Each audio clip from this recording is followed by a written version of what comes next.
Life would unfortunately take a bit of a downward spiral for Marie after this.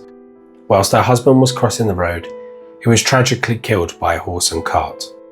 In fact, the public were so disappointed and so enraged that they had to be prevented from attacking the driver. Marie was absolutely devastated and had faced another loss. Nevertheless, there was a sliver of silver in that cloud. Marie took up her husband's post at the University of Paris and then became the first female professor to lecture there. However, naturally, being a woman in the 19th and 20th century is hard work. Women were not afforded the same respect or treatment as their male counterparts.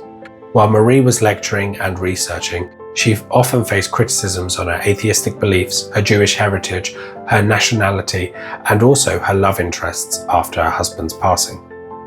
None of this was just, or was it respectful, or was it fair?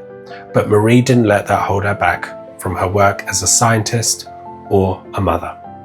Despite the hate and the barriers, she was still able to obtain her second Nobel Prize, but this time it was in chemistry. This was thanks to her advancement in the field of chemistry through her work on radium and polonium. Again, many people did not want her to receive this award, but she did, and she became the first person to have 2 Nobel Prizes and in 2 different fields. Unfortunately, it was inevitable, but somewhat poetic, that Marie Curie found her end due to radiation. Due to the early stages of science, the risks of radiation were pretty much unknown, and she was handling very radioactive materials for most of her life, and this caused aplastic anemia. This is basically when the bone marrow is unable to produce the right amount of platelets that cause clotting, the white blood cells that fight infections, and your red blood cells that transport oxygen and nutrients, etc.